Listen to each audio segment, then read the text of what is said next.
Hello? Today I finished a 2-day training that was pretty intense. Started out kind of slow and a little bit boring, but it ended very everything kind of came full circle, and it was like, okay, well, it makes sense why we talked about the things that we did at the beginning and how we got to the end. So I accepted a position with kids who have some behavioral problems at school. So this training that I took is called Right Response, and it actually completely changes everything you thought you knew about the kids that I'll be dealing with. And I thought it was very interesting. The guiding principles of the philosophy for right response is that the intervention must meet the needs of the person. It's constantly treating that person with respect, and the safety of everyone in the environment is the highest priority. So basically, until a kid is being unsafe, everything we can do to try to manage the stress level that they're under, and everything we can do to try to avoid triggering that behavior is the best thing that we can do. So it kind of turns everything that we thought we knew, for instance, when we were in school, we thought the classrooms were managed just fine, but it kind of was managed backwards, and we're trying to fix that. As part of what this right response is trying to fix sort of the upside down effect of classrooms from back when we were in school. So the way that classrooms used to be managed was that they would have most of the attention being focused on the consequences of behavioral outbursts in class. That you have to go to the principal's office. Everybody knows that they were afraid to go to the principal when they were a kid because the principal's office was this big consequence that you got because of your actions. But if you look at it as a triangle, the way that they've got it in this class. So here's our triangle. A typical classroom from back when we were in school was A, B, and C. So the A would be the representation of what happened before that behavior. And then the B is, of course, the behavior, and the C is the consequence. So in our school, when we were kids, what was leading up to this behavior happening wasn't very important. It didn't matter why little Johnny had an outburst in class or why he was behaving in an undesirable way. If little Johnny was behaving undesirably, it was because of his behavior, and then he got a consequence for that behavior. But if we flip that over and we have what happened first, or why Johnny is behaving the way that he is, and then we look at the behavior, and then we talk about the consequence as an after effect, then we're looking at avoiding that behavior to start with instead of giving them a consequence for that. So basically what we're saying is Trying to find out why. Why is Johnny behaving the way that he is in class? Why are we avoiding the fact that Johnny was already stressed out when he came in this morning, and we need to figure out what could possibly be bothering Johnny to start with. Is Johnny coming to school with home stress? Is he coming to school with things that we don't really even consider that kids might be facing at home? Or is he coming to school with stress about what he's learning at school? Is he overstimulated by the noise in the classroom? Is he having issues coping with the people that are sitting behind him because he can hear them whispering, and just that noise in the back of his mind is just too much for him to handle? So we have to look at, is there something else, some other stressor in Johnny's life that we can fix before he ever gets to that bad behavior or that undesirable behavior point?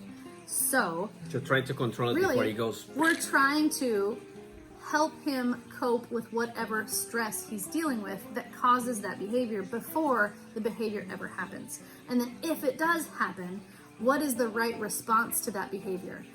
So part of it that I thought was really fascinating is that they said, okay, so Johnny is in the classroom and he gets very upset and he picks up an eraser and he throws it across the room. Okay, so what?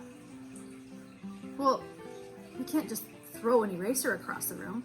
Okay, well, let's look at the whole situation. Did anyone get hurt because of Johnny's outburst? Well, no, because he threw it in a direction where there was no kids, okay, so then he was just burning that stress, that stressful energy that he had. You can talk to him later about how that wasn't a very safe choice and that we need to make sure in this situation, when you're feeling this kind of stress, that you redirect it to a different place.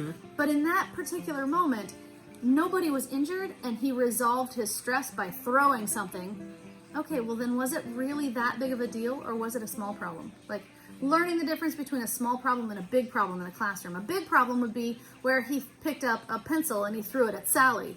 That's a much bigger problem because he's directing that stress and that anger towards somebody. And of course, we're going to have to step in and figure out how we can redirect that energy a lot quicker than just letting him kind of burn through it. So basically, just trying to find an outlet. Kind of, yeah.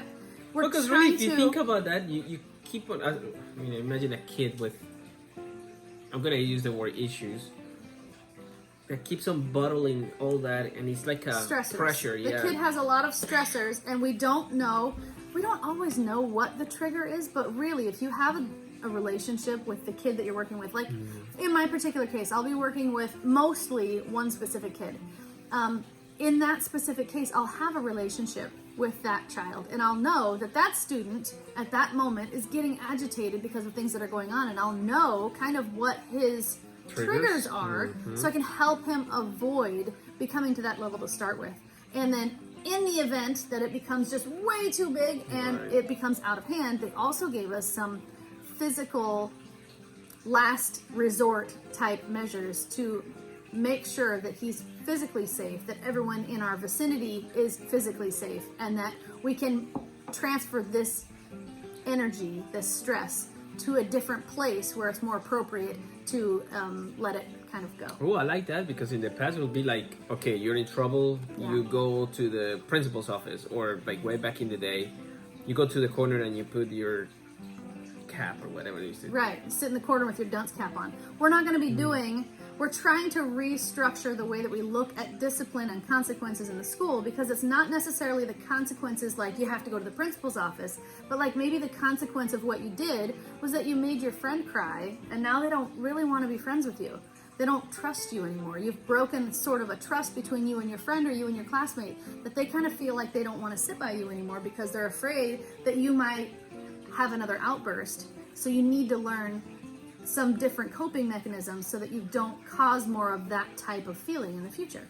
So the consequence isn't necessarily that you have to go to the principal's office or that you get your recess taken away. It's more like natural what really happened in that situation that we're dealing with, so that we can kind of reroute it and make sure that that doesn't happen again in the future. So even though there is no punishment, there are not to say that there consequences. won't be punishments. Clearly, in some of these cases, there will be punishments. If you throw a pencil at Sally and it hits her, there's going to be some consequences, as far as you're going to have to go talk to the principal, you're going to have to call your mom, you're going to have to explain what happened. There's going to be consequences for things in certain situations. But of course, that's going to depend on the situation and the child that it happens with. I like the part that you have to really analyze, like throwing the eraser. Really? Is that a big deal? Right. So what? Okay, so that's not the best way to use your energy, but really, so what? Okay. Especially in the classroom where I'm going to be, where it's really just mostly a one-on-one situation, where there's not going to be a whole lot of other influences, unless we actually go down to the classroom where we're going to be spending more time. But we'll have to develop the skills to be in that environment without being triggered before we can get there. So I think a lot of that is just getting to know the student that I'll be working with, the students that I'll be working with, and developing that rapport where if I can see that there's a trigger coming, we can reset, re-engage in a different way and come back with a better baseline attitude. That's a lot of observing and a lot of analysis. You have to be able to see what's coming, but that's awesome. They've given us the tools to see what's coming by watching these specific behaviors and seeing, okay, well, if I see that, I can obviously tell that he's getting stressed or that she's getting stressed, and that if they're feeling anxious or stressed or upset, it's time to intervene now instead of waiting until they're at absolute crucial levels of stress and they can't control and they can't cope before we try to, like, okay, that's not working, let's do something else. It seems obvious to me. It seemed the first day in this training, like the entire training was going to be just super obvious, because the first day was like, So if they're feeling stressed, you're going to divert away from that and try to do something. Well, yeah, of course you are. But the more in depth it went, it was like, oh, okay. So in that situation, I can see why you'd need to know some better coping skills to help them cope. So basically this whole training, this 2-day training was, okay, this is what happens if this gets out of hand. And how do you make sure that doesn't get out of hand again the next time? I thought it was I interesting. think it's great, especially because you guys are educators. You gotta educate the kid. Right, because a lot of these kids, I mean, kids aren't born with coping skills. Kids don't just know that when they get stressed or anxious or scared, or a lot of these feelings that they're having that are just way too big for them to deal with are causing these undesirable behaviors. So if we can just help them manage that, help them cope with those problems before they get so big that they can't manage them, then they'll have a better educational experience entirely. Well, so if we can change it when they're teeny, then by the time they get big, we won't have them going straight from, okay, well, Johnny, you're not supposed to be throwing things, to, okay, well, you're not allowed to throw things in the store, now you're going to jail. If we can help them cope before they turn into adults, then maybe we can stop some of these kids who just need coping skills. Really cool. Learn them so that they have a better, not just a better education, but really a better life. And it's really good because when people grow up and if they don't know how to cope with something, they're going to find ways to learn how to cope. Everybody deals with their whatever. stress and their fear and their anxiety and their everybody deals with these undesirable emotions somehow. So some people may search out drugs or violence or just undesirable behaviors. If you can teach a child who's having trouble coping with their problems, then when they become adults, they'll have better coping skills. Yeah. They'll be able to say, okay, wait, I need to redirect, I need to refocus, I'm getting out of control, I don't want to reach that level, so I need to come down here. Right. And really, if there's a chance that we could teach anybody the skills that they need to be successful in life, even when society looks at them and says, ugh, that's a bad kid, we don't want that, then we have changed the entire system for that kid. And that's the goal, is to change the entire system so that that kid can have a better educational experience. Definitely. The stigma that those kids have are terrible. Right. And I remember from back when I was in elementary school, we had like 2, maybe 3 bad kids in our class. And I was always like, well, why are they bad? Like, I never understood how they got that, first of all, that label put on them that would never go away for these kids. Like, if you were bad in 1st grade, you were a bad kid. And every teacher knew as you were coming down the line that that's the bad kid. So they're already expecting to have to do these things for that kid. And again, that consequence was so huge at the bottom because we're not focusing on why you're the bad kid. We're focusing on how do we deal with the bad kid. It makes so much sense. And there's no such thing as a bad kid. There's a kid that can't cope with the situation. There's a kid that can't handle as much stress or anxiety or fear that they have. But there's no such thing as a bad kid. There's just kids that need help. There's definitely a lot. What is that? A lot to meet the eye. A lot more than meets the eye. A lot more than meet the eye. Right, because when you see a kid misbehaving, you think, ugh, why is that kid acting like that? Right. And that's everybody's snap judgment. Yes. But really, if you stop and think, wait, why am I judging this kid? It's a child. Find out why. Yeah. Why is this kid acting this way? And what can we do as adults, as educators, as humans? What can we do to help? First of all, stop judging. Big lesson here. Stop judging. Okay, end of story. Yeah. My education is complete. Well, super interesting. Yeah, well, I thought it was really interesting. I think there's a lot of things in this book that I'll probably be going back to and be like, okay, wait, how did that happen? What was that? How was that? You know, I go back to like back when I was in school, and again, I was in a different school in a different country, and yeah, there were a few kids that were bad kids, but yeah, I don't think anybody ever look at the why would that happen? Yeah. No, you misbehave, there's a punishment. Right. You get out of the classroom, or you're suspended, or whatever. We didn't really think as what could be causing that? yeah, why Why are you acting like that? Okay, hold on. Why are you doing that? Why is your first reaction to hit the kid next to you when he says something that you don't like? Like, you can't hit people. Why are you reacting with violence every time somebody says something to you? Or whatever the issue is. Why do you cry every time I ask you to write your ABCs? Like, what is it about your ABCs that makes you cry? Well, clearly there's some anxiety or something happening in that process. Anxiety. It's not just that I'm lazy and I don't want to write. I mean, if a child who is small enough to not even know their ABCs yet is having so much anxiety about learning their ABCs, then clearly there's some sort of fear, anxiety. Yes, something is triggering that behavior. And if we can get to the underlying issue, the underlying cause of that stress, perhaps we can break it down into smaller pieces and make it easier for that child to figure out. Like, maybe they can't learn the entire alphabet today. Okay, well, let's just learn one letter then. Okay, what's this one letter then? Let's do one.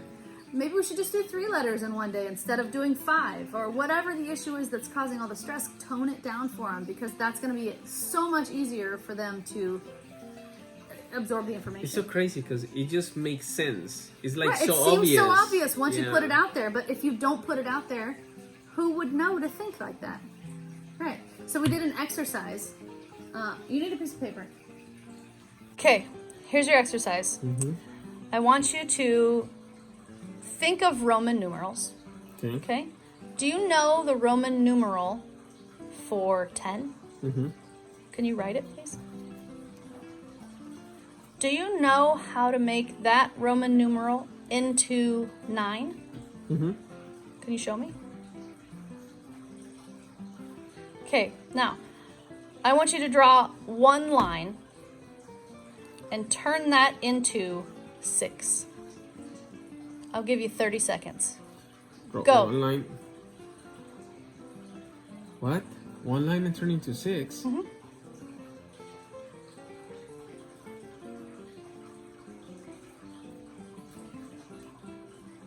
No, you have to turn this into 6.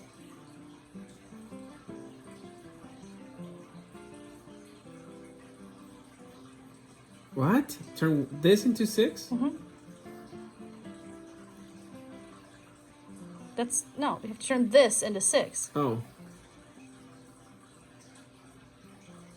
I don't know. Time's up.